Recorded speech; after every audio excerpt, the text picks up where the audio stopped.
Salut à toi. Aujourd'hui, je t'invite à découvrir Margot Rabb. Margot Rabb est une serial entrepreneur originaire d'une petite île du Pacifique, mais j'en ai bien trop dit, je te laisse découvrir ça maintenant. Bonjour Margot, merci d'être là. Présente-toi aux gens qui ne te connaissent pas encore. Bonjour Ziad, merci pour l'invitation.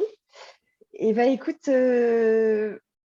pour me présenter en trois mots, je suis une serial entrepreneur RH. Voilà, Bah écoute, pour faire très court. c'est ça.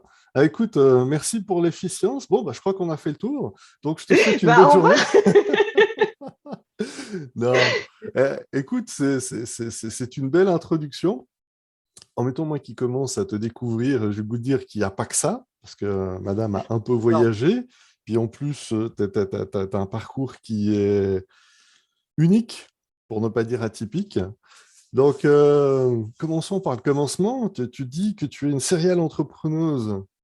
Comment c'est possible? Qu'est-ce qui t'est arrivé? T'as eu la piqûre étant jeune ou un matin tu t'es dit, bon, ma entreprendre? D'où ça vient tout Euh, ça? c'est toujours la question, est-ce que l'entrepreneuriat, c'est quelque chose d'inné ou est-ce que c'est quelque chose que tu apprends sur le tas? Sincèrement, je ne saurais pas te dire, parce que je sais que dans ma famille, on est un peu des entrepreneurs d'une certaine manière. Mais en fait, l'entrepreneuriat, ou en tout cas la business, j'ai commencé à l'apprendre en étant petite. Parce que dès que petite, je voulais créer des choses, je voulais faire des choses, je voulais vendre des choses. Je faisais des colliers en perles et je les vendais aux amis de ma maman dans notre salon. Voilà, mes débuts entrepreneuriaux d'enfant. C'est Donc, cool! et j'ai toujours voulu faire, enfin voilà, toujours chercher cette indépendance financière, mais aussi ce côté bah, créer, vendre, tester, voir ce qui se passait. Et parfois, pas forcément, ça marchait pas forcément très bien. J'ai perdu des chiens en faisant des nettoyages pour chiens, par exemple. Enfin, bon, bref, c'était assez, assez amusant les débuts entrepreneuriaux. J'allais dire, on apprend, mais c'est sûr C'est que... ça. Ok. On les a retrouvés, Non. j'espère. Bon, ils ont retrouvé leur chemin, c'est ce qu'on dira. Oui, non, mais ils étaient pas très loin, hein, mais bon, voilà, c'était amusant. Et ça, c'était des petites, en fait. Et quand j'ai grandi, je me suis dit, parce que je viens de Nouvelle-Calédonie, donc c'est une petite île près de l'Australie, euh, magnifique d'ailleurs, il fait Oui, très bon en octobre. Voilà, je recommande. Je, Mais au-delà de ça, je suis entièrement d'accord, c'est magnifique la Nouvelle-Calédonie. Il faut juste bien s'organiser pour y aller en avion, c'est tout. oui, exactement. Mais du coup, ayant vécu sur une île, je me suis dit, il faut quand même découvrir autre chose, voir autre chose. J'ai 30 degrés tous les jours. J'exagère un petit peu, mais globalement, c'est ça. J'ai envie de voir autre chose et du coup, j'ai décidé de voir autre chose en allant à Montréal et j'ai connu les moins 30 degrés pendant 2 ans et demi. Euh, le delta de différence de degrés était assez impressionnant, mais assez intéressant. Tu Euh, m'étonnes. mais c'était très chouette et j'ai beaucoup aimé parce que j'ai découvert une toute autre culture. Ça m'a permis aussi de comprendre les façons de voir et de comprendre aussi que on avait tous une culture un peu différente parce que quand on est sur une île un peu enfermée, on ne voit pas particulièrement, on va dire.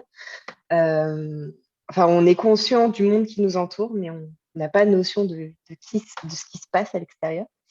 Et donc, en fait, à Montréal, j'ai découvert ça, ce côté un peu melting pot, cette ouverture d'esprit, et je trouvais ça super.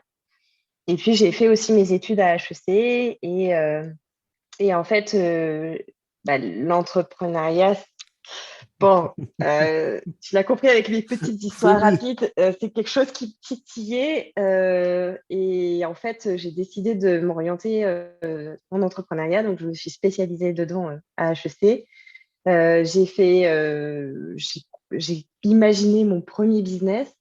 Et là, ce qui est assez drôle, c'est que j'avais prévu de revenir à Montréal. Je m'étais dit, Ouais. je vais empocher mon, mon diplôme montréalais, québécois, et je voudrais avoir au moins un diplôme français. Comme ça, si je veux rester à Montréal, bah, je pourrais revenir avec mon diplôme. Si je veux aller en France, moi, j'aurai un diplôme français et ce sera reconnu et j'aurai pas de problème. Et j'aurai ce double cursus, on va dire, qui serait intéressant pour mes employeurs. Et donc, du coup, je suis partie à Grenoble, en France. Et là, en fait, j'ai rencontré mon associé qui est un peu la raison pour laquelle je ne suis pas retournée à Montréal pour le coup. Mais c'était une bonne raison puisque je m'éclate aujourd'hui dans ce que je fais et puis ça bouge tout le temps, donc je ne regrette pas du tout. Euh, et donc, en fait, à Grenoble, j'ai continué sur l'entrepreneuriat. J'ai fini mes études en entrepreneuriat en ressources humaines. Et en parallèle, je crée avec mon associé ma première entreprise, donc NeoJobs. Et on a commencé comme ça. Et aujourd'hui, on a, enfin, on a 4 sociétés avec mon associé. Et on a récupéré une associée en passant. Donc, voilà, petit parcours assez rigolo et assez sympa. C'est super intéressant ce que tu es en train de nous dire. Donc, si on veut se trouver un ou une associée, il faut aller à Grenoble, donc je note. Il faut juste avoir un bon filet ou une boîte de chocolat, je note ça. Sinon, la transition est parfaite. J'ai un segment qui s'appelle l'instant passion. Parce que ce qui est bien Oui. avec la passion, c'est qu'il faut que ça paye les factures. Donc, je te laisse un moment pour faire la promo de tes différentes compagnies pour savoir où c'est qu'on peut te trouver. Puis qu'est-ce que ça mange en hiver. Donc, si tu as des liens Internet ou comment on fait pour te contacter, c'est maintenant ou jamais, c'est l'instant passion. Ah, ok. Et ben parfait. Et ben, en fait, on est disponible sur Internet et sur les réseaux sociaux. Donc, NeoJobs, qui est une agence de conseil en marque employeur, on est spécialisé en gamification. Niaouli, qui est la petite dernière de nos entreprises, c'est une start-up qui propose un outil de mesure de la marque employeur. Donc, on est très innovant là-dessus, puisque en fait, il n'y a pas. Niaouli apporte des indicateurs et des attributs qu'il n'y avait pas avant pour la marque employeur. Et ma troisième entreprise s'appelle Celuga, donc c'est une agence de développement web. Donc, on crée des solutions sur mesure digitales. Et puis en fait, Amuno, donc c'est la dernière, donc c'est le groupe en fait, c'est la société mère qui regroupe les 3 autres sociétés. Voilà. Bah, c'est cool. De toute façon, je mettrai les liens en commentaire. Donc, on est très loin des colliers de perles vendus dans le salon de ta maman. Et puis, je vais dire, Exactement. la libération de chiens. Exactement. C'est ça. On transformera ça en acte activiste qui est retrouver votre liberté. Qu'est-ce qu'on peut faire avec des belles stories? Franchement, c'est génial. Ah, tout est dans l'art du storytelling. En même temps, ce qui te sauve un peu, c'est que la business que tu avais avec les chiens, c'était en Nouvelle-Calédonie. Oui. Ah, bah ça va, c'est une île, ils ne pouvaient pas s'échapper. C'est arrivé une fois qu'un chien se soit échappé, mais il n'est pas allé très loin. Le propriétaire est vite allé le Ah, rattraper. Le chien va bien, le propriétaire aussi. Mon business dans le nettoyage de chiens tourne court. écoute, je vais dire heureusement, mais ça paraît que tu es française et pas américaine, parce que sinon on aurait eu le droit au chien qui a pris le bateau, qui a pris l'avion, qui a fini à New York, qui a vécu une semaine de folie. Voilà, en fait, je ne l'ai pas dit, mais le film vient de là, en fait. L'origine est là. Je vais aller checker ça pour voir qui avait les droits initiaux, puis l'origine de l'histoire. En tout cas, c'est parfait. Euh, c'est toujours intéressant d'échanger puis de rencontrer des gens comme toi, parce que quelque part, tu n'as jamais été tenté par la sécurité du salariat. Tu sais, tu te présentes, puis là, tu as une forme de réussite, pour pas dire que tu as réussi, mais après, tu sais, la réussite est proche à chacun. Mais tout au long de ton parcours, t'as jamais été tenté par se trouver une job payante et puis rester salarié, puis pas te poser de questions, puis discuter avec les collègues à la machine à café pendant que le salaire tombe. Ah, c'est extrêmement cliché, mais on aime ça, Très les clichés. cliché. Oui, mais ça marche bien, c'est bien représentatif. Non, mais je suis toujours à la machine à café avec mes collègues. Notez ça, les Ouais. clients. Euh, En fait, non, mais parce que c'est aussi mon tempérament. Je suis pas. Enfin, j'aime bien l'aventure, j'aime bien ce côté créer de toutes pièces quelque chose, imaginer des nouveautés, être sans cesse en train de saisir des opportunités parce que tout au long, enfin, NeoJobs, on l'a créé, c'était parce qu'on avait détecté une opportunité. Niaouli, on l'a créé parce que pareil, c'était une opportunité. Retrouver, reprendre Celuga et créer Amuno pour regrouper les sociétés, pareil, c'était une opportunité. Euh, Tout ça pour dire en fait, je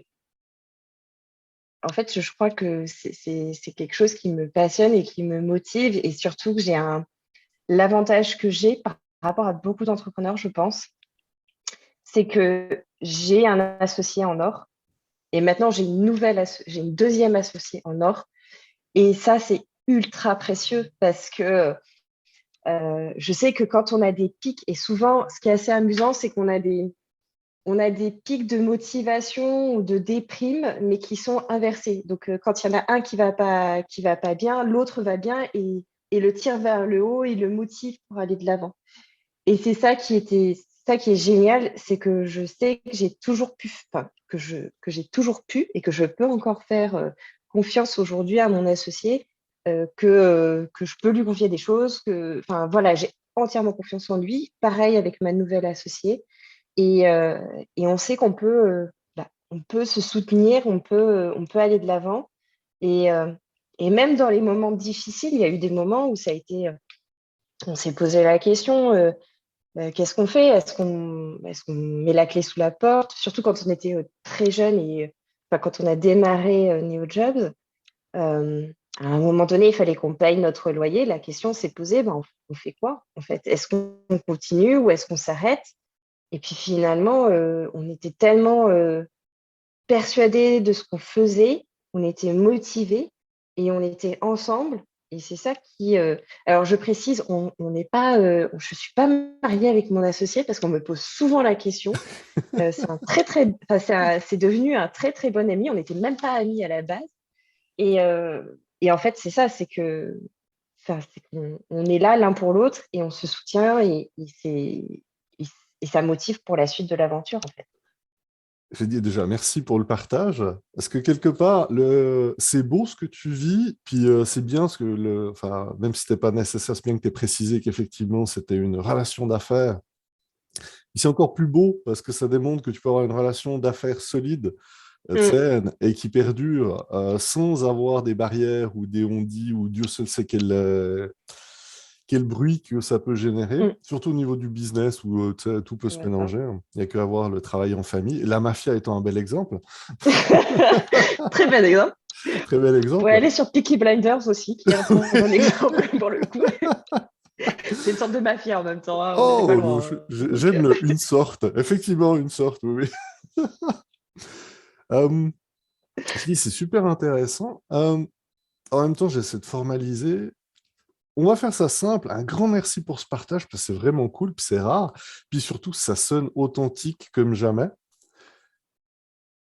C'est super intéressant ce que tu as dit au niveau de la relation d'affaires et de souligner la solidité, parce qu'effectivement, c'est quelque chose qui est rarement abordé ou qui est plutôt soit fantasmé ou sublimé.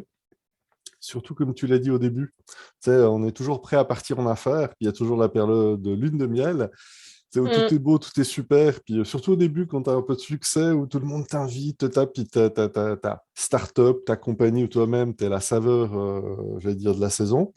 Puis après, il y a les vraies affaires qui commencent à tomber, les difficultés, les factures, les ci, les ça, les chicanes, les mm. différences de vision. Et ça, effectivement, il y a beaucoup d'entrepreneurs et entrepreneurs qui passent pas au travers. Ouais. Et c'est là où c'est intéressant. Enfin, nous, c'est ce qu'on faisait. Je rebondis sur ce que tu dis, mais ce qu'on faisait avec mon associé et qu'on continue encore à faire, c'est en fait, au tout début de NeoJobs, tous les ans, on faisait, on se projetait dans 5 ans. disait, bon, bah, OK, dans 5 ans, NeoJobs, ça signifie quoi? On va faire quoi? Et en fait, on prenait aussi en compte nos vies personnelles Oui, pour s'assurer déjà de un, qu'on avait une vision commune et qu'on voyait NeoJobs là où enfin, qu'on voyait la même chose pour NeoJobs demain. Et de deux, c'était de savoir bah, finalement d'un point de vue perso, comment est-ce qu'on voulait faire pour réussir justement à trouver un équilibre entre notre vie personnelle et notre vie professionnelle, et comment est-ce que cela pouvait s'articuler avec NeoJobs. Et ça a été, je pense, ultra salvateur, même si on a toujours eu la même vision.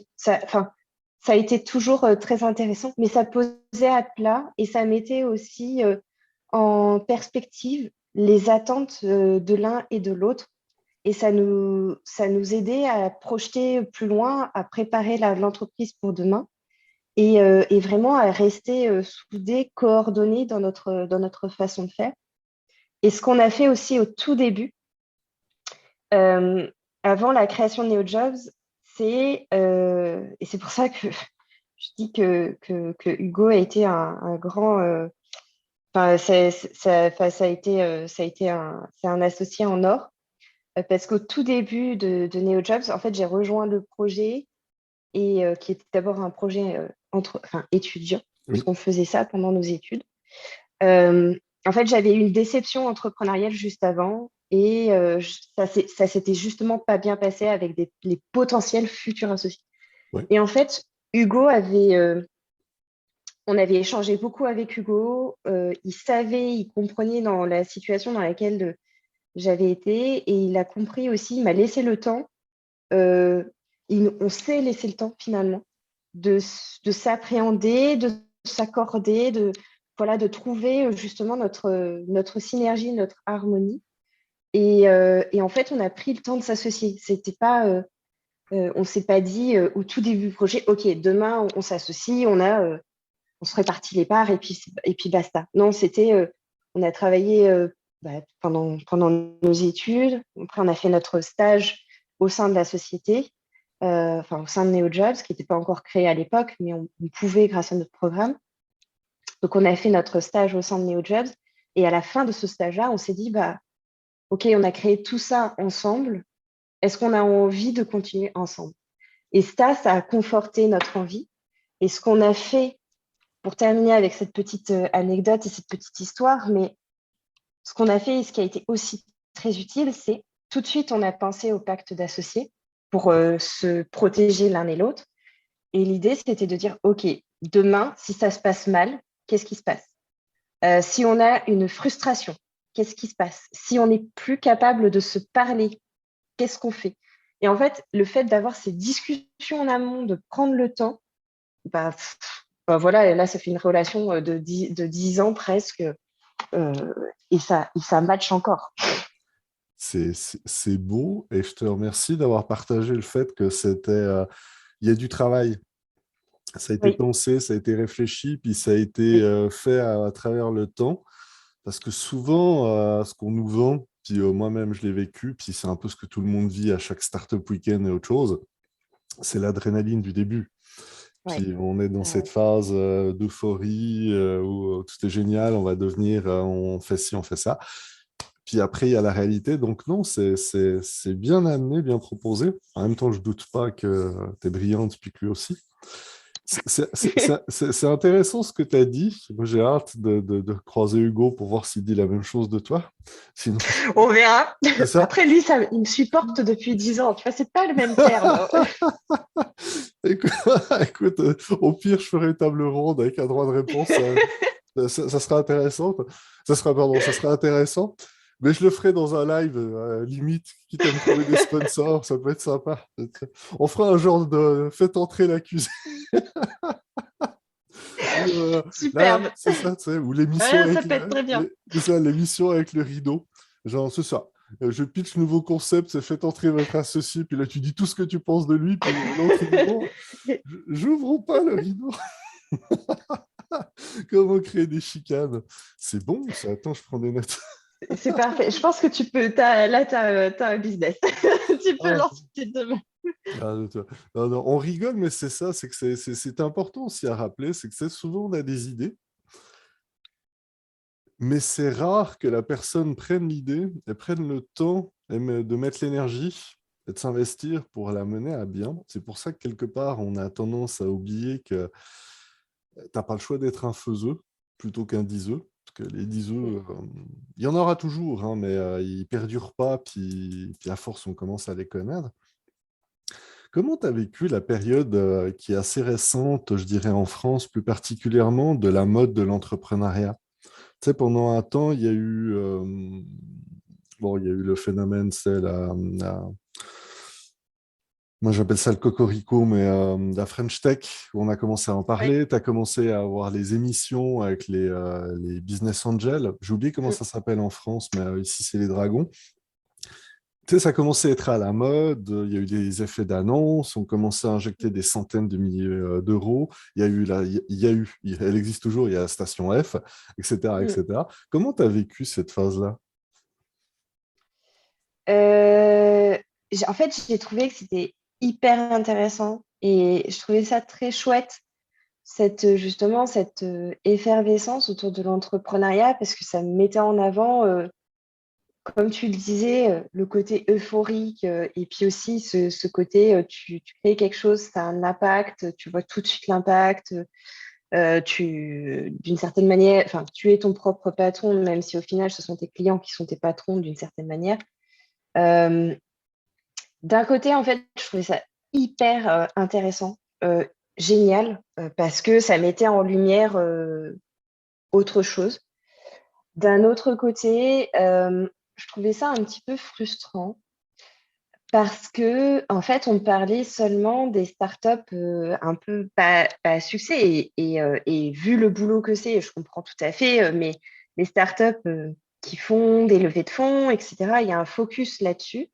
Mais on oublie un peu parfois que l'entrepreneuriat, c'est pas que de la tech, c'est pas que des startups à lever de fonds, mais c'est aussi des gens qui créent des TPE, des PME qui deviennent après des grands groupes. Enfin, c'est ça aussi qui fait la différence. Et je sais que par exemple, bah, avec Hugo au tout début de NeoJobs, par exemple, on n'a pas eu accès au soutien qui était donné à la French Tech Oui. parce que NeoJobs est une agence de service, une agence de conseil. Donc, en tant que tel, OK, on n'est pas innovant, même si enfin, tout est relatif. On n'est pas innovant dans le sens où on n'a pas une techno spécifique à part avec Niaouli, mais ça, c'est autre chose. Euh, mais dans notre méthodologie, notre façon de faire, notre façon d'accompagner nos clients, on est innovant. Sauf que en France, d'ailleurs, c'est intéressant, ce serait intéressant de voir si au Québec c'est pareil. Mais en France, l'innovation se résume, trois quarts du temps, à la technologie digitale Ouais. et pas forcément le côté innovation, on va dire dure, ou l'innovation enfin, intellectuelle, c'est pas le bon terme, mais et donc, en fait, nous, on n'a pas pu bénéficier de ça parce qu'on n'était pas caractérisé comme étant innovant.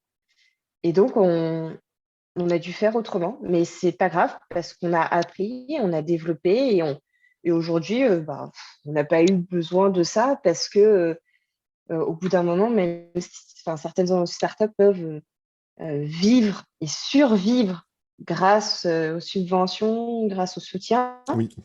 Euh, Mais en fait, si derrière ton business ne tient pas la route, demain, ben, Bah, ça ne tient pas, quoi. on est Tu entièrement meurs. d'accord. Puis oui, effectivement, il y a des professionnels de la subvention qui sont capables de vivoter d'une subvention à une autre. C'est super intéressant ce que tu dis. Puis là-dessus, je peux te rassurer, au Québec, slash Canada, en Suisse, en Allemagne, en Belgique, dans les pays ibériques, à peu près partout dans le monde de la subvention, si tu rentres pas dans si tu peux pas cocher Mm. la bonne case pour avoir telle subvention, ça rentre pas. Surtout que les gens qui souvent donnent ou prêtent de l'argent n'ont pas la connaissance terrain. Puis on ne se le cachera pas, tu sais, il y avait aussi le phénomène de mode. Tu sais, tout le monde voulait sa licorne, puis ils la veulent Mm. encore. Oui. Puis Puis t'as beau être un artisan, puis développer un truc super, que ce soit autant, je sais pas moi, un objet pratique, du fromage, ou comme tu dis, avoir une nouvelle méthodologie qui te permet de révolutionner l'approche client, ou simplement d'apporter du service et de la joie et du bonheur aux gens de ton quartier. Alors, certaines organisations vont pouvoir t'aider, mais c'est pas avec ça que tu vas élever 1 milliard de dollars. Pas encore, parce que là, à date, on est en 2022, il nous Non. reste 3 ans. Mais bon, Ouais, et hein, puis tu vois, associé à ça, je trouve, donc tu as la notion effectivement si t'es pas une start-up innovation, en fait, dans l'innovation, en fait, t'es pas enfin, t'es pas forcément considéré comme un oui, entrepreneur, entre guillemets. Mais tu as aussi le fait que, euh, et ça, je l'ai réalisé avec une de nos premières stagiaires à NeoJobs, je l'ai recroisée, je crois, 5 ou 6 ans après. Et elle m'a dit, merci de m'avoir permis de travailler avec vous en start-up parce que j'avais envie d'entreprendre. Et en fait, quand j'ai vu à quel point vous vous donniez, à quel point enfin, c'était énormément de travail et elle voyait que on lésinait pas, on lésine toujours pas sur notre travail, mais c'est pas la question. Mais elle nous a dit, en fait, j'ai compris et j'ai réalisé que les paillettes dans les yeux que j'avais, la réalité n'était pas ça. En fait, il y ouais, avait le côté, oui, l'entrepreneuriat, c'est génial. Il y a énormément d'aspects qui sont hyper sympas. Mais de l'autre côté, il y a tout l'aspect un peu iceberg, un peu caché dont on ne se rend pas compte, que certaines personnes ont pu toucher avec le Covid, tu sais, avec ce oui, côté réussir à mettre des barrières entre ta vie pro et perso. Il y en a beaucoup qui ont eu beaucoup de mal, mais ça, c'est le quotidien des entrepreneurs oui. et de beaucoup aussi. Je sais qu'il y a beaucoup d'employés aussi qui sont dans ce cas-là, ils ont du mal à s'arrêter, mais c'est le quotidien de milliers d'entrepreneurs, en fait. C'est super intéressant ce que tu dis parce qu'effectivement, vu qu'il y a ce phénomène de mode, il y a Mm. aussi le syndrome de l'auto-entrepreneur où tu es un peu ton employé, ton boss, ton super-héros, ton gestionnaire, ton ci, ton ça, plus les facteurs externes qui sont tes responsabilités, qui peuvent autant aller de payer un McDo ou soutenir ta famille, qui font que quelque part tu t'en ajoutes, puis veux pas, puis ça je l'ai vécu, puis on est beaucoup à le vivre, tu peux pas vraiment vider ton sac. Tu sais, justement, tu Mm. parles rarement à des vis-à-vis. Tu vas parler à des gens qui vont comme tu dis, tes clients, la banque ou des business angels ou des gens qui vont t'accompagner, etc. Mais pour pouvoir échanger sur ce que tu ressens, autant tes faiblesses, tes prises de tête, les trucs un peu chiants, comme on dit, vider ton sac, sans que ça affecte ta bulle familiale qui est, parce qu'au bout d'un moment, tu les saoules. Hein, parce que, comme eux, à chaque fois, te parler que c'est ça, sa collègue Janine, là, t'écoutes, mais au bout d'un moment, c'est ça, c'est tous les jours. Il y a les feux de l'amour pour ça. C'est une chose qui manque et tu l'as dit, c'est une chose à répéter. C'est intéressant ce que tu as dit pour la Covid parce que personnellement, j'avais lancé une initiative avant, mais avec ma deuxième startup, où effectivement on était à Gatineau, puis l'écosystème d'entrepreneurs n'était pas très développé. Donc j'ai commencé à organiser des cafés puis des rencontres où c'est qu'on se réunissait, peu importe ce que tu fais. Mais pour qu'on puisse discuter autour d'un café sur qu'est-ce qui va pas, qu'est-ce qui va, comment ça se fait, puis à titre large, quoi. À la maison, ça va pas. Parce que monsieur ou madame commence à gueuler que je ramène pas de sous alors que je passe 10, 15, 16 heures Mm. à travailler là-dessus. L'autre volet, bah là j'ai un client, il est super satisfait, mais il ne veut pas me payer, donc qu'est-ce que je fais? Je lui envoie la recommander en demeure ou, ou comme tu as dit Ziad, on l'attend sur le stationnement avec une baramine. Écoute, si Ziad l'a dit. Donc non, c'est super intéressant. Puis c'est une chose effectivement qu'il faut rappeler aux gens qui nous écoutent, ça peut leur servir. Trouvez-vous des vis-à-vis ou des gens avec qui parler. Peu importe, même s'ils ne font pas Complètement. partie de votre secteur, et pas forcément votre mentor ou votre coach, parce que Mm. ce n'est pas à ça qui sert. Mm. Surtout qu'un coach, entendre quelqu'un pendant 50 minutes qui se lamente, ça va être très long. Complètement. Mais c'est ce qu'on faisait. On faisait partie de l'association Réseau Entrepreneur. C'est Oui, une association en France qui aide et accompagne justement les entrepreneurs pendant 5 ans. Peut-être moins. Peut-être moins. Je sais plus. Mais bref, et en fait, ils nous ont accompagnés. Et ce qui était hyper intéressant, c'est que tu avais un accompagnement. D'ailleurs, déjà, c'était gratuit. Donc ça, c'était quand tu démarres, c'est toujours utile. Et ce qui était très intéressant, c'était tout le conseil qui est autour. oui, Et en fait, on avait un mentor qui était un entrepreneur qui faisait partie de l'association, qui t'accompagnait et qui t'aidait et qui te posait des questions et qui te faisait prendre de la hauteur sur tes problématiques, sur tes sujets, qui te pouvait parfois te donner des idées. Nous, on a notre mentor, on est toujours en contact avec lui et c'est vrai que bon, là, on le fait moins, mais on a toujours gardé ce lien malgré le fait que l'accompagnement, à un moment donné, oui, s'est arrêté.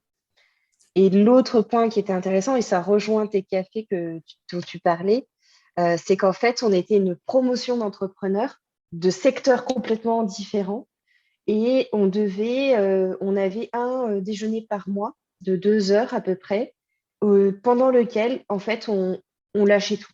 Enfin, oui, et l'objectif, c'était justement parce que ça vient en lien avec ce que tu disais, euh, c'est que en fait, on n'avait pas besoin de garder ce masque de réussite en disant on est trop génial, on a fait tant de CA, on est magnifique, on a recruté tant de personnes, etc. Et que quand tu creuses, en fait, tu te rends oui, compte que c'est une armée de stagiaires qui a été recrutée, que le CA, en fait, la croissance, oui, mais c'est parce qu'avant, ton CA, il était de 0%, donc il était de 0, donc c'est normal que tu aies une croissance. Voilà. Et en fait, tu n'étais pas obligé d'avoir le sourire aux lèvres tout le temps. Tu pouvais venir et vider ton sac et poser des questions. Et un peu comme ce que tu fais avec les cafés qui permettent à un entrepreneur, surtout les entrepreneurs qui sont seuls, qui n'ont pas oui. d'associés avec qui échanger, de trouver des solutions à leurs problématiques. En fait. Je dirais même des fois quand tu as un associé, parce que c'est comme toute relation, ou même si tu en as Ah oui. plusieurs, des fois c'est bien de se rappeler que c'est pas plus vert ailleurs, puis que l'associé à qui tu as le goût d'arracher la tête pour X raisons, ben, c'est un truc assez commun. Et Mm. c'est des petites soupapes. J'ai bien aimé ce que tu as dit sur effectivement la relation que vous avez gardée avec votre mentor. Moi, il se reconnaîtra parce qu'il déteste que je l'appelle mentor, mais non, c'est des gens qu'on remerciera jamais assez, puis souvent elles n'aiment pas Complètement. ça, et qui nous ont permis, même si on n'a pas continué l'entrepreneuriat, mais je dirais que c'est des personnes marquantes dans notre parcours. Euh, Puis ouais, c'est à peu près ce que tu as dit, c'est des gens chez qui on peut toujours se retourner. Enfin, moi, je sais qu'à la vie, à la mort, j'aurais toujours confiance en lui. Puis deux, trois fois, je me suis dit qu'il pourrait me backstabber, me poignarder dans le dos, mais je lui ferais quand même confiance. Comme quoi, c'est des bons matrixeurs aussi. Mais c'est vrai, c'est des gens qui, au sein de nos parcours, puis Ouais, j'insiste, même si tu vas pas jusqu'au bout, qui marquent une vie, puis qui sont si formateurs ou formatrices que complètement. des années d'expérience, ou je veux dire, plusieurs diplômes à HEC. J'ai un segment qui s'appelle Une bouteille à la mer. Donc, si tu avais un message à donner au monde, ou à crier, hein, c'est selon toi, ou aux futures générations, qu'est-ce que ça serait? Oh, c'est une question philosophique, Ah là. oui, d'habitude, je t'aurais dit vous avez 2 heures, mais là, pas. Quoique. Non, Non. clairement. Euh,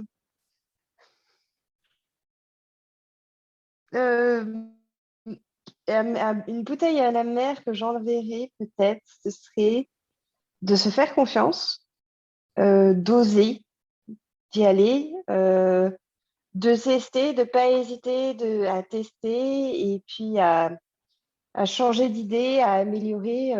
Enfin, on l'a vu, nous, de notre côté, les idées qu'on avait au départ, elles ont complètement changé. Donc, il ne faut pas rester accroché comme à une bouée de sauvetage. Et, euh, et qu'il faut bien choisir ses associés. Si on a un associé, enfin, si on a un ou des associés, évidemment, mais ce serait ça. Et de prendre du plaisir. C'est surtout ça qu'il faut retenir. Moi, je dis souvent, amusez-vous, amusez-vous bien au lieu de dire bon courage, parce que je pars du principe que je m'amuse au travail et que je ne... Enfin, ça dépend des jours, mais les trois quarts du temps, je m'amuse au travail, donc amusez-vous et c'est-à-dire faites-vous plaisir dans ce que vous faites. Et c'est quelqu'un du bout du monde qui nous dit ça. Ah oui, non, mais 37 heures pour arriver à Nouméa, il faut le faire, hein. Oui.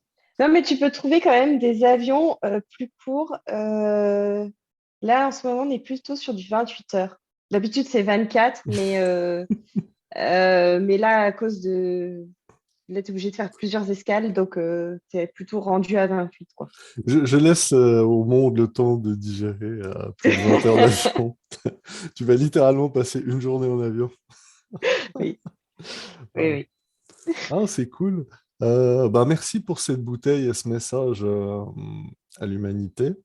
Puis c'est bien que tu aies précisé que c'est bien d'avoir du fun, mais pas que.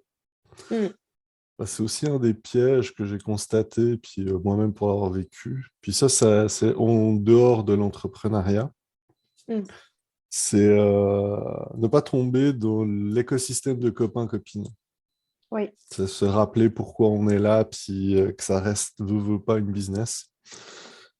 Même si c'est cool qu'on a du fun, qu'on s'amuse, qu'on aime nos produits, qu'on aime développer, etc., il y a quand même une réalité derrière. Et j'ai souvent constaté, puis souvent l'on dit aussi, que tu sais, des fois, la frontière est ténue, puis c'est compliqué de faire la séparation.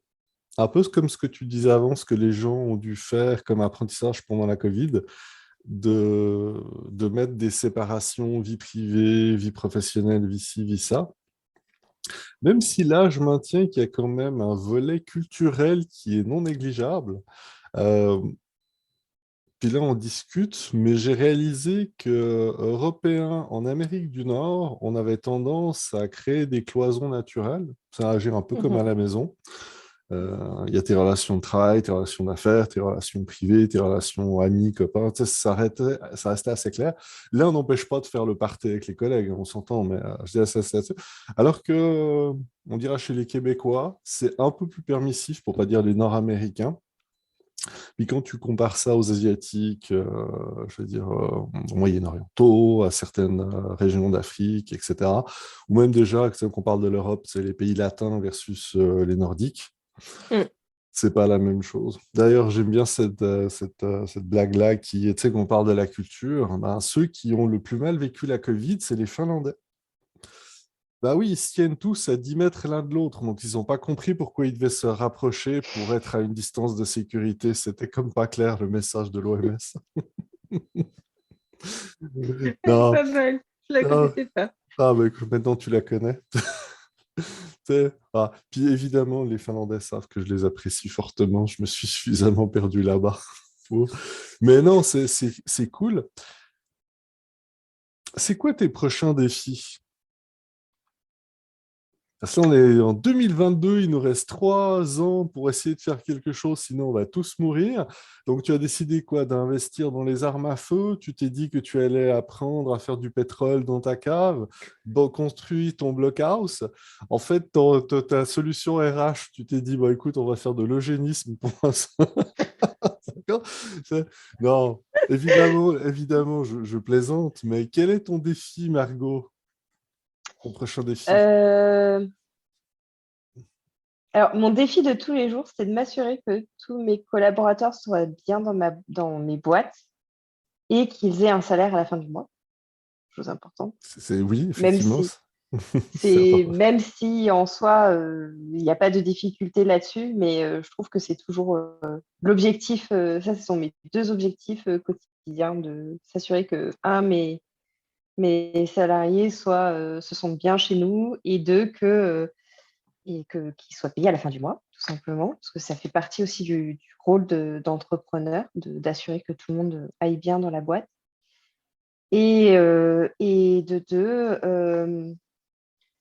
Le deuxième défi, ça va être de consolider, parce que en fait, ce que j'ai pas précisé, mais c'est que la réunion des entreprises, en fait, elle s'est faite en octobre 2021, donc c'est quand même très récent. Oui. Et l'objectif, c'est de consolider et de grossir et d'essayer d'avoir un impact positif. À notre petite échelle de PME, par exemple, ben, enfin, déjà, on fait du mécénat, donc voilà, on essaye d'un point de vue sociétal, on essaye d'avoir un impact positif, on essaye d'aider comme on peut. Et d'un point de vue environnemental, on plante. Alors, je sais que ça va faire très mainstream ce que je vais dire. C'est pas très novateur, mais à la limite, on s'en fiche puisque c'est pour le bien-être de la planète. Donc, on plante des arbres on fait le bilan à la fin de chaque trimestre. Et puis après, on plante des arbres en fonction des réalisations, des projets réalisés. Donc là, on est content, on a déjà planté plusieurs arbres en France. Et ben, on va continuer dans cette dynamique en ayant un impact positif pour nos collaborateurs, la société et puis bah, derrière aussi la planète. Ah, écoute, c'est ça et c'est ambitieux, mais ma vraie question, c'est vous-même qui allez planter les arbres? Alors, sincèrement, moi j'aimerais bien, pour tout avouer, j'aimerais beaucoup pouvoir aller planter des arbres en Nouvelle-Calédonie, Ah oui, mais wow. c'est un peu loin.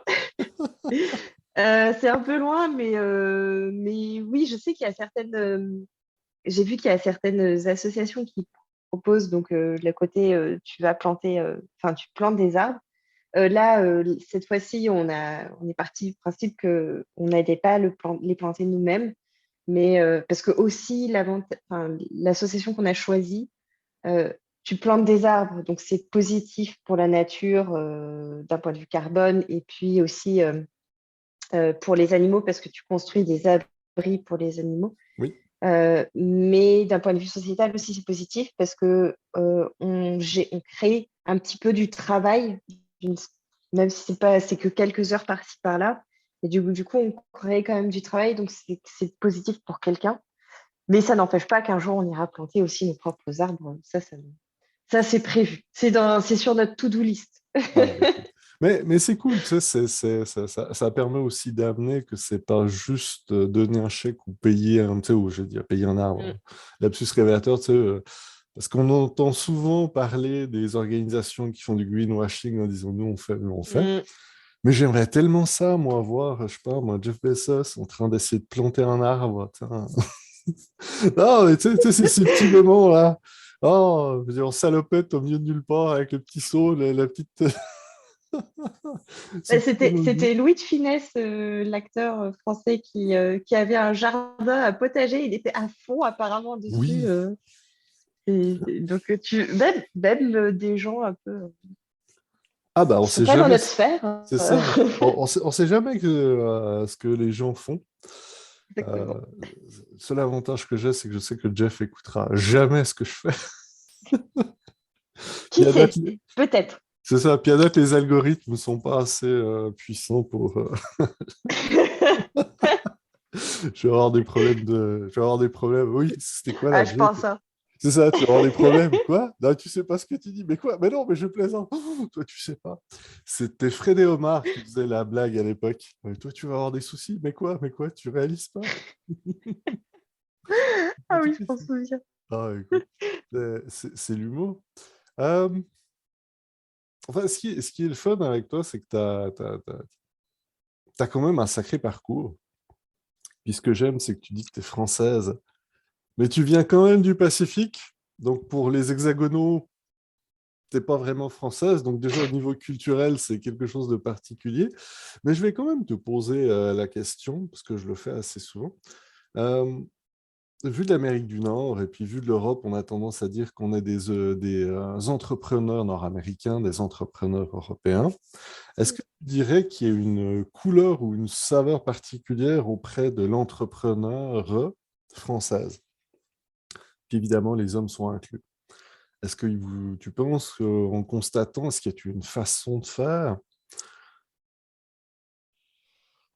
Euh, À part les clichés, vous êtes tous des grandes gueules et puis vous êtes tous des Non, artistes, puis on vous aime et on vous déteste à la fois, et puis etc., etc.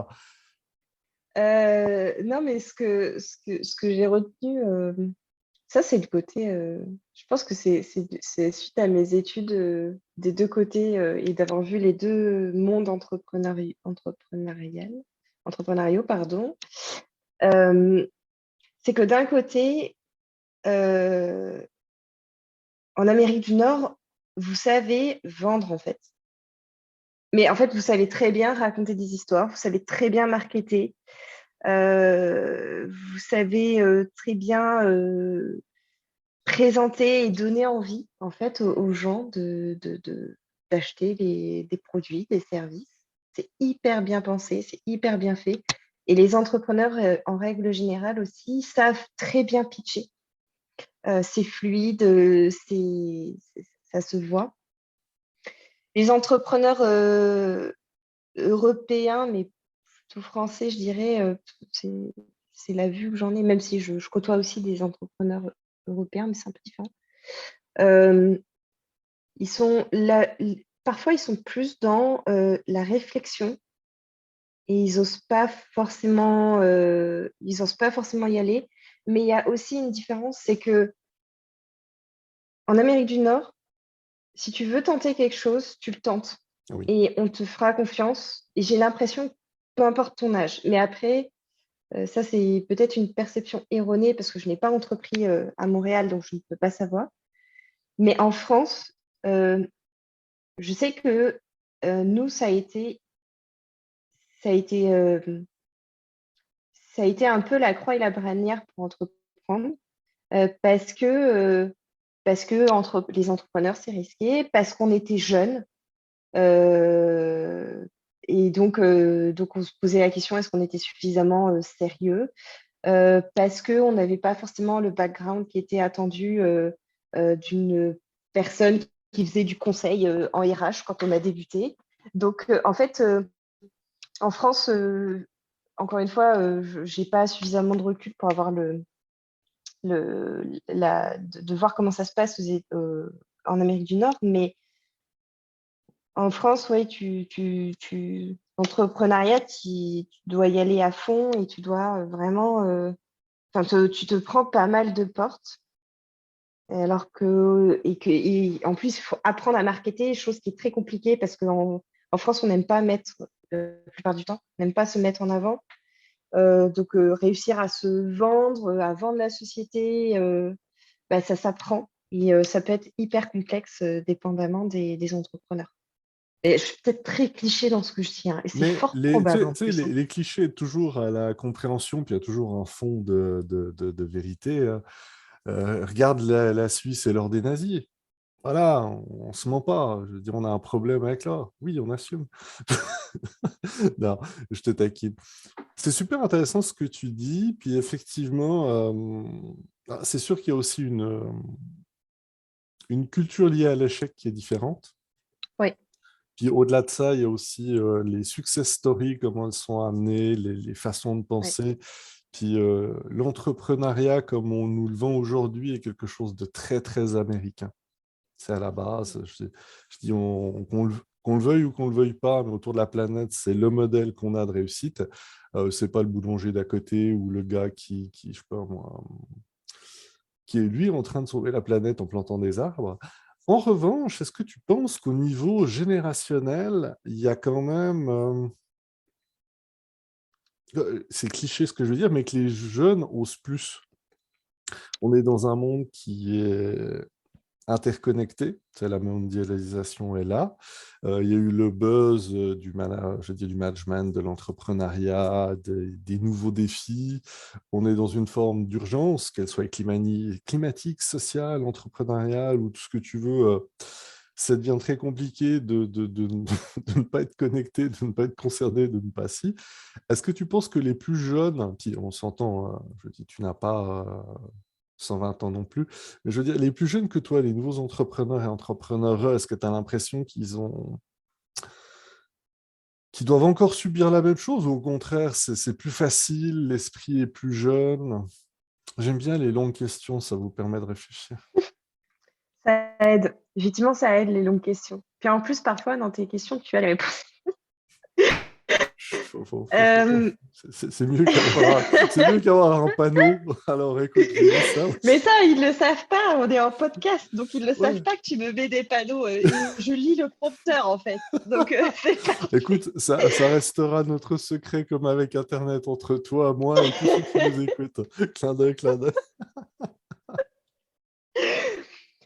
Euh, alors, est-ce qu'ils osent plus? Je... C'est possible.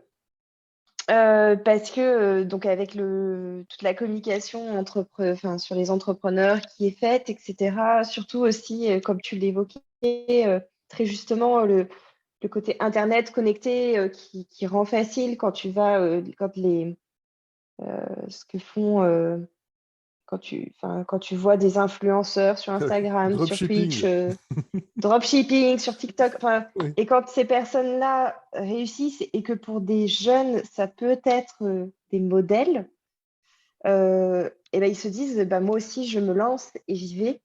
Et au final, ils se prennent des portes, mais après, pourquoi pas, c'est comme ça aussi qu'on apprend, il faut prendre des portes.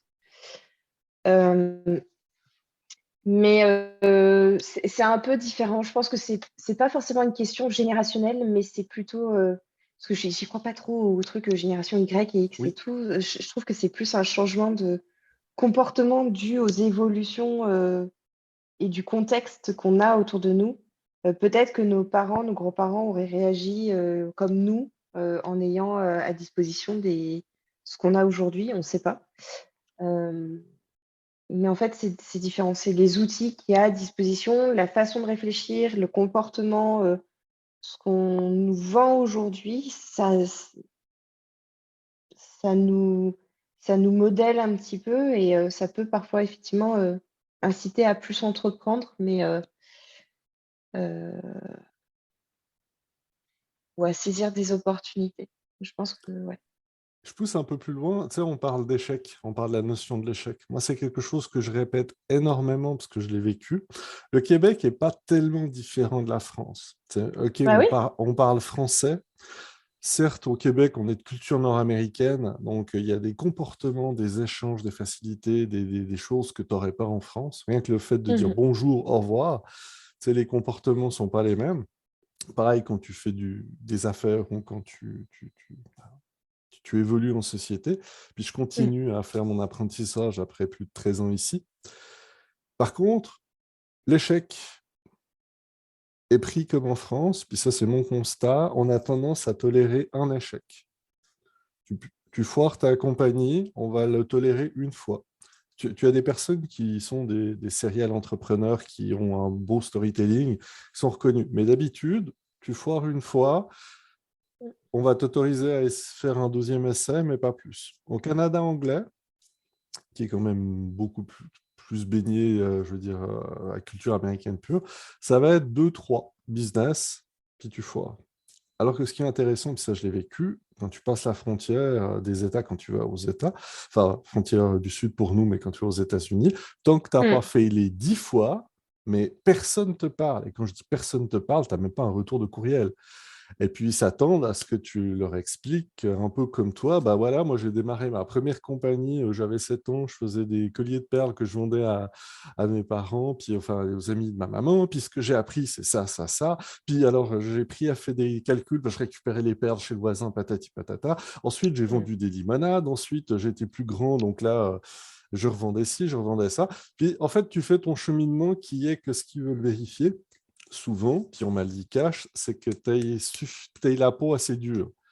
Tu es Mhm. suffisamment, je dis, tu as le cuir suffisamment tanné Mhm.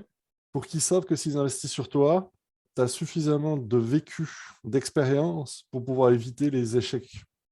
Mhm. Parce que ce que les gens ont tendance à, à oublier, puis c'est un peu ce que je me suis permis de faire avec humblement avec mon podcast, c'est tu vises ou tu sélectionnes une personne. Tu ne sélectionnes pas son parcours, ni ses réussites, ni, je veux dire, ses compagnies. Mhm. Typiquement, là, moi, c'est Margot que j'invite parce que personnellement, je juge qu'il y a une plus-value, ça c'est très utilitariste, mais aussi parce que je trouve ça passionnant. Enfin, ce que ton vécu, ce que tu amènes, les échanges qu'on a, moi, je trouve ça cool. Puis déjà, si moi, je trouve ça cool, bah, ça fait une personne. Puis s'il y en a une deuxième, c'est cool, je viens de doubler l'approche. Tu sais, c'est un peu niaiseux, puis c'est aussi tout à la fois très mégalo, puis un mélange de tout. Mais tu vois ce lien à l'échec, parce que là je dis que je suis nord-américain, mais on sait très bien que les trois quarts de ma vie, je les ai passés en Suisse, donc j'ai cette idée que les actions c'est le mal, les obligations c'est le bien, qu'il ne faut pas faire de vagues, que ce qui est important c'est de travailler beaucoup, intensément, toujours, Mm. toujours. Puis c'est en débarquant ici que j'ai réalisé que j'avais exactement la même mentalité qu'une personne du tiers-monde, à un PIB près, mais tu sais, c'est ces fameux chocs culturels. Mais ce que je Mm. veux dire, c'est la fameuse notion de l'échec. On a, au-delà du cliché qui en a souvent en France, qui est que quand tu as une belle voiture en France, les gens vont te la rayer, puis en Amérique, ils vont plutôt la photographier, puis se dire plus tard, je vais travailler très fort pour l'avoir. Mm. Ça, c'est plus dans le mythe. C'est juste que si tu fails, ici, on va te féliciter, puis on va dire, c'est pas grave, continue. Tandis Mm. que en Europe, puis encore plus dans l'esprit germanique, c'est un échec, c'est un fail. On va Et pas, tu fais un échec, c'est un échec. c'est ça, tu sais, on va pas se dire, ah, elle a appris deux. On va plutôt se dire, ah ouais, non, mais elle a raté. D'où cette tradition aussi de la diplomation, parce qu'il y en a depuis toujours des entrepreneurs en Europe. Ah oui, ben ça, Je veux dire, c'est sûr. tout ce que, je veux dire, là, je sélectionne mon passeport, je dis, vu tout ce qu'on a apporté. Ah, c'est pratique ça, d'avoir le changement de pouvoir changer de Ah nationalité. oui, t'as pas idée à quel point c'est utile des fois. Comment ne pas se sentir concerné par un point de l'histoire? Ah non, non, c'est pas nous, c'est pas moi. Mais non, mais je les écarte. Est-ce que tu es mentor, toi, à tes élèves Euh, ou pas encore? euh, non, mentor, non, mais je prête l'oreille à un ou deux, à une ou deux personnes au besoin, mais surtout des amis qui ont voulu entreprendre. Et voilà, il y en a un qui entreprend encore aujourd'hui et avec qui je discute de temps en temps pour prendre la température, voir comment ça va. Et une amie qui envisageait l'entrepreneuriat, donc là, je lui racontais aussi un peu l'envers du décor et puis lui donner des conseils, bah, qu'est-ce qu'elle peut mettre en place pour m'aider. Mais non, c'est plus prêter une oreille de manière ponctuelle, on va dire. Ok. Bah écoute, ils sont chanceux, puis je t'imagine tout à fait dans l'exercice. Mais surtout, fais pas ça. Surtout, ne fais pas ça. Tu vas travailler tout le temps. Fini.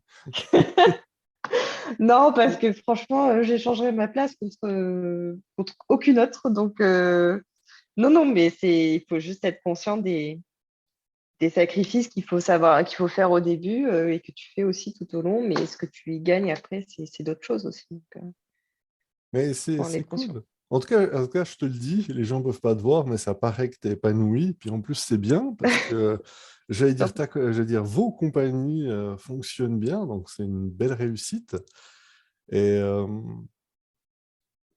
et puis, c'est cool. Non, mais tu sais, rien Et que ben, ça. merci. Non, mais je dis, tu sais, une époque où on s'attend toujours je dis, à trop. Mm. Souvent, ce que je répète, ou un merci ne suffit pas tout seul. Je veux dire, c'est beau de voir ce genre de réussite. Quelqu'un qui est épanoui dans la job qu'elle s'est créée avec son associé. Attends, j'ai une idée de bingo. Parfait. Et c'est deuxième concept ça que tu peux lancer ce soir, je pense. Ah oui, non, ça, je peux en lancer beaucoup. Mais non, mais je dis, c'est important à souligner parce qu'on est tellement, en tant qu'entrepreneur, tu sais, souvent la tête dans le guidon. Tu sais, Mm. des Ouais, try, des complètement. to-do, les objectifs, penser à soi, penser aux autres, essayer de trouver un équilibre. En plus, l'année 2020, 2021, 2022 s'est rendue, enfin, je vais dire, Feuerfrei, c'est tir libre en allemand où il y a tout et n'importe quoi, je veux dire, qui se rajoute. Donc, on aime bien les challenges. Mais on aime bien aussi les apéros. Donc, au bout d'un moment, on peut voir, peux-tu faire un petit break quelque part? Donc, non, c'est bon de rappeler que la réussite, puis j'ai pas peur du mot, existe et que c'est Mm. souvent être bien avec soi-même dans ce qu'on fait. Et que même aujourd'hui, c'est rendu un luxe. Complètement. On est très loin de ce que nos parents et les rapports tentent de nous enseigner depuis des années. C'est trouve-toi un travail, travaille fort et fais de l'argent. Après, comment? C'est Complètement. trop de détails, mais bon. Ça, après, tu te débrouilles. Tu Ah, fais ta popote, mais tu as les ingrédients, maintenant tu fais ta popote. c'est ça. C'est ton fameux bac plus 12, puis tu sais réparer des satellites, mais tu vas aller flipper des burgers au McDo, c'est pas leur problème. Il faut faire les études parce que Oui. c'est important. Donc, non, c'est cool.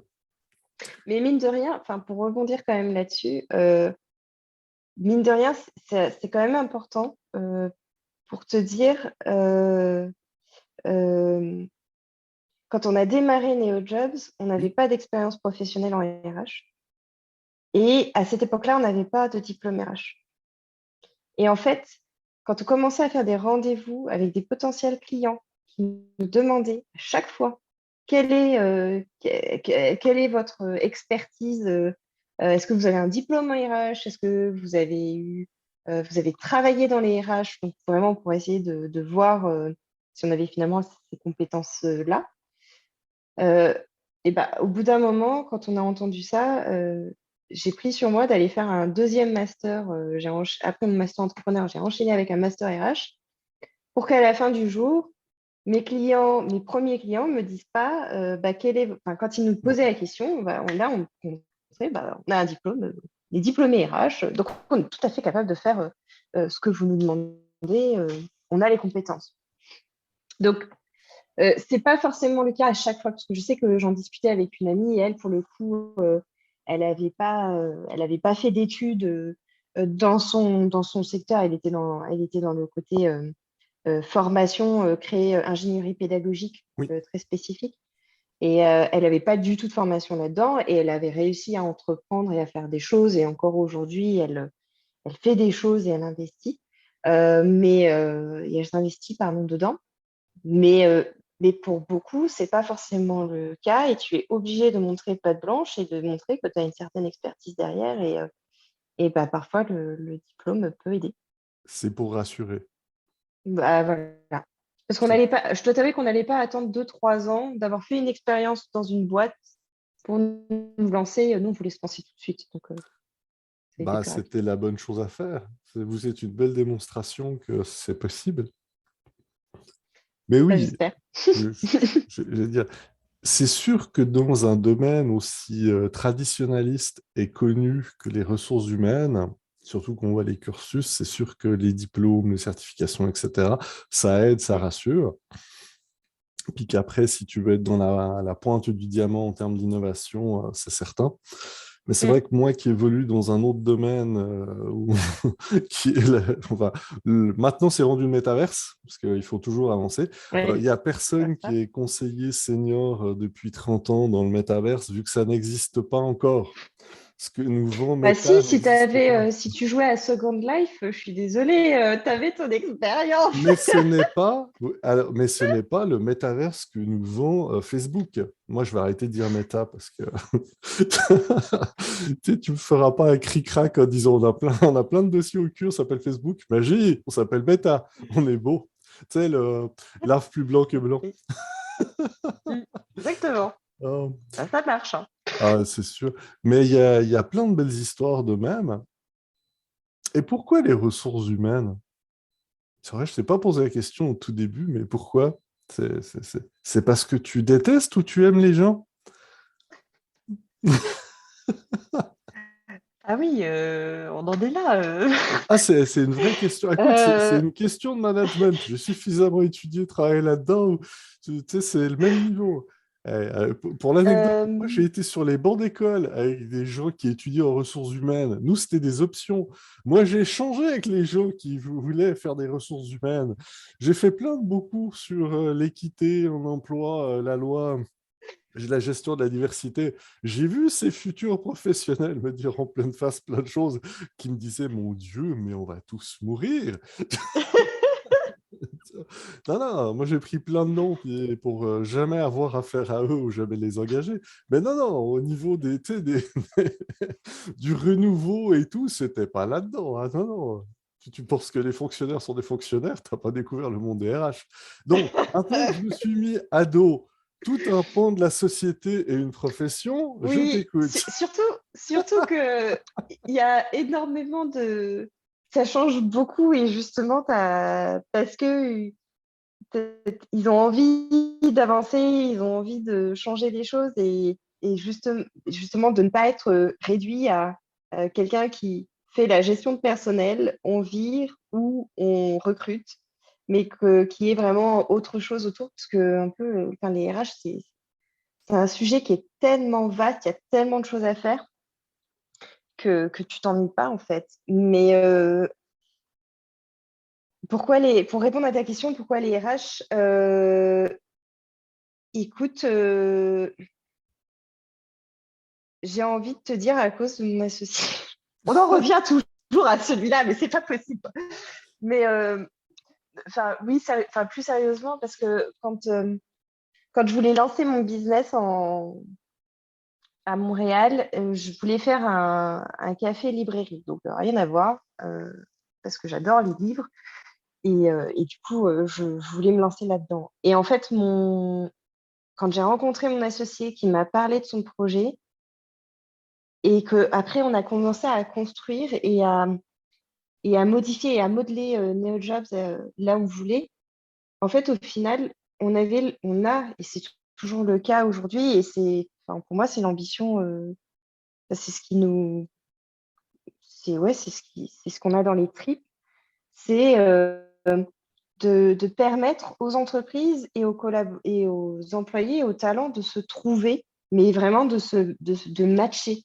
Pas, pas juste pour une question de on recrute une personne, mais plutôt de dire tu vas dans cette entreprise parce que la culture qui te propose, l'état d'esprit qu'ils diffusent, la, les valeurs qu'ils portent, les actions RSE qu'elles mènent, ça te parle et ça te donne envie. Et c'est justement permettre à ces entreprises-là d'être visibles auprès de ces talents-là et à ces talents-là de trouver les entreprises qui leur correspondent.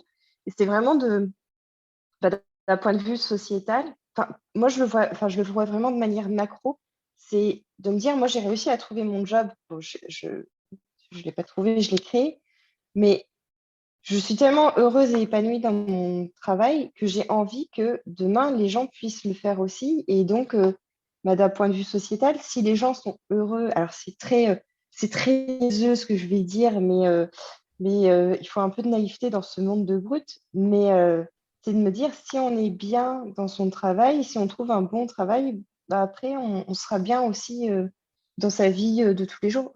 On passe tellement de temps avec nos collègues et bon, maintenant sur Teams ou sur Zoom, mais enfin, c'est tellement un pan important de notre vie. Pourquoi est-ce qu'on s'y épanouirait pas et donc bah, pourquoi est-ce qu'on serait pas heureux au travail finalement? Donc, voilà. C'est un peu pour ça que je suis allée dans les RH.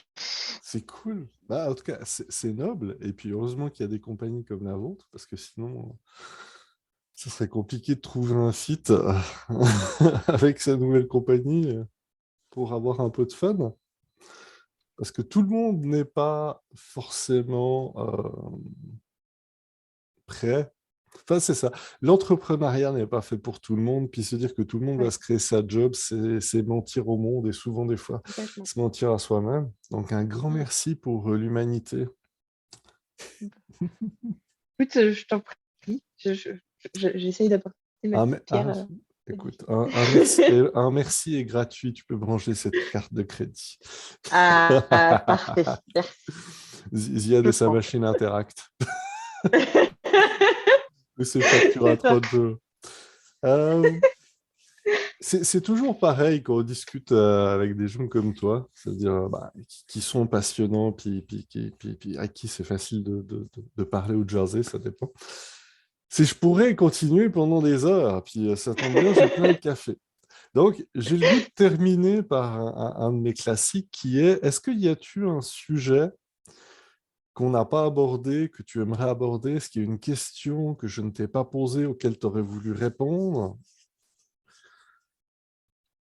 Non, écoute, je pense que, je pense que tout a été, enfin, que ça a été dit en fait. Et, euh, et c'est bien, enfin, merci à toi parce que c'est bien aussi de prendre de la hauteur. On ne prend pas forcément. Nous, bah, tu le disais tout à l'heure, on a la tête dans le guidon, donc de prendre de la hauteur sur ce qu'on a fait, sur ce qu'on veut faire aussi, ça nous permet aussi de réaliser que bon, il y a beaucoup de choses encore à faire, mais qu'on a fait déjà pas mal de choses et surtout, ça nous permet de donner tes conseils. Comme tu disais, bah, l'entrepreneuriat, c'est pas forcément pour tout le monde et il faut être bien conscient de ce qu'on fait et de ce qu'on veut faire avant de se lancer. Et voilà, donc non, bah, merci pour tes échanges très intéressants et puis cette rétrospective qui remonte à loin, mais du coup, c'est bien. Les gens vont croire que tu es centenaire. Il t'a même pas 20 ans. Mais, non, mais ça se voit pas, mais j'ai une super crème anti-rides. Alors, pour le lien promo pour la crème anti-rides, c'est aussi gratuit. Alors là, je Margot, fais mon dropshipping. c'est ça, Margot Attends, faut que je l'influenceuse. trouve les bons, faut que je trouve les bons hashtags. Et il faut que je sois un peu plus enthousiaste pour faire très Écoute, à dans les date, en tout cas, clichés de l'influenceur. je dis, au-delà de ton expérience et ton partage d'expérience, puis merci pour ce moment, comme à chaque fois, c'est sûr qu'il y a la prochaine compagnie, c'est Loué Hugo, si je ne me trompe pas, enfin, Loué, ton Oui. associé. Parce que le nombre de fois où tu as mis c'est grâce à lui, alors que d'habitude, on dit c'est à cause de. Moi, j'ai le goût Non, de. mais c'est un peu lié, hein. Oui, mais ça, on ne le dit pas. Rappelle-toi, storytelling et Ah, tout. pardon. Ok, Ah, bon, ben, moi, je n'ai rien dit. j'ai le goût d'avoir mon Hugo. Je ne sais pas encore à quoi il va me servir, mais j'ai le goût d'en avoir. Ça a l'air de dépanner plein de situations, plein de choses. Au-delà du Ziad café photocopie, non, il a l'air très bien ce Hugo. S'il peut me caler une porte ou me faire un truc, ça peut être pas mal. Ah non, non, non, autant je veux bien partager, mais autant je partage pas mon associé, enfin, mes associés, parce que maintenant j'en ai une deuxième. Oui, Non, déjà que j'ai plusieurs clients qui ont essayé, qui lui ont fait à chaque fois des propositions. Généralement, quand ils travaillent pour des clients, il y a des propositions d'embauche à la fin. Donc, non, non, lui, je le garde. Je vais alors pas. oui. C'est comme mon mari, tu sais, mon mari, je le partage pas, bah, mon associé, je le partage pas. Bah, comme on dit, tu as trouvé le tien, vous avez trouvé ce qui est déjà très bien.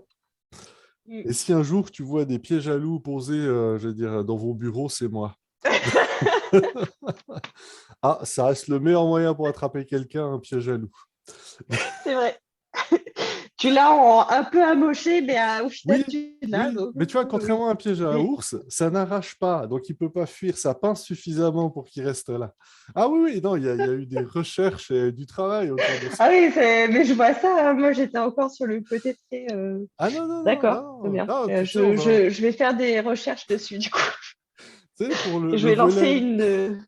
le volet dotation recrutement. Non, non, ici, la game est lancée, c'est rendu intense, hein. Il n'y a pas de viens chez nous, on a un baby-foot. Non, non, ça, on va te capturer. Ah, Ouais, ah. bon, je ferai attention quand je vais au bureau la prochaine fois. Je vérifierai partout. Et je ne t'ai pas Il y a encore qui traîne. parlé du van avec dégustation de vin gratuite. Non, non, Ah non, là, tu risques de me le prendre. Non, non, mais ça suffit. Non. comment faire paniquer quelqu'un? Alors, moi, comme on dit, Exactement. c'est va. Moi, j'ai fait ma journée, donc une coche. J'ai une de mes to-do de la journée qui est faite. C'est bien, je vais Ah. faire des cauchemars ce soir. Alors, ça aussi, c'est dans ma to-do, c'est fait. Donc, je vais pouvoir envoyer une facture à qui de droit. Ah, l'enfer. Oh, mon Dieu. Oh, parfait. Écoute, Mais merci pour ce parfait, je vais pouvoir l'enregistrer. En tout cas, un grand merci encore, Margot. Ça a été un plaisir. Et c'est sûr que je te réinvite pour une autre rencontre. Bye bye. bah, merci beaucoup, Ziad.